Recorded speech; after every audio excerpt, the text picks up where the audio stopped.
রাজধানীর বাড্ডা এলাকায় একটি বাসার নিচতলায় অবস্থিত কারখানা থেকে এক নারী ও এক পুরুষের অর্ধগলিত মরদেহ উদ্ধার করেছে পুলিশ।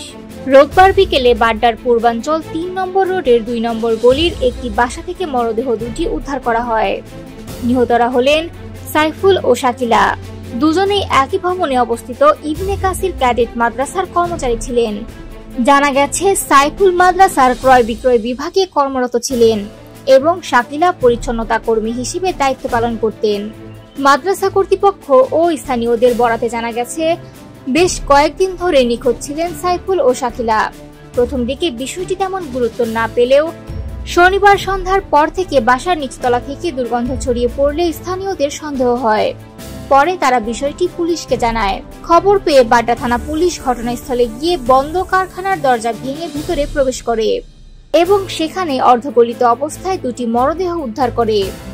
বাড্ডা থানার ভারপ্রাপ্ত কর্মকর্তা হাবিবুর রহমান জানান, উত্তর বাড্ডার পূর্বাঞ্চল ৩ নম্বর রোডের ২ নম্বর গলির ওই বাসা থেকে মরদেহ দুটি উদ্ধার করা হয়েছে।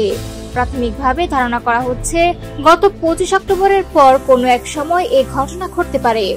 তিনি আরো বলেন, মরদেহ দুটি ময়নাতদন্তের জন্য ঢাকা মেডিকেল কলেজ হাসপাতালের মর্গে পাঠানো হয়েছে। ওসি আরো জানান, ঘটনার প্রকৃত কারণ উদ্ঘাটন ও জড়িতদের শনাক্তে তদন্ত চলছে। প্রাথমিকভাবে এটি হত্যাকাণ্ড নাকি অন্য কোনো কারণ তা নিশ্চিত করে বলা যাচ্ছে না। এদিকে একসঙ্গে ২ কর্মচারীর এমন রহস্যজনক মৃত্যুতে স্থানীয়দের মধ্যে চাঞ্চল্যের সৃষ্টি হয়েছে। অনেকেই ঘটনাটিকে পরিকল্পিত হত্যাকাণ্ড বলে ধারণা করছেন। পুলিশ জানিয়েছে, ঘটনার পেছনের রহস্য উদ্ঘাটনে তারা সর্বোচ্চ গুরুত্ব দিয়ে তদন্ত কার্যক্রম চালিয়ে যাচ্ছে।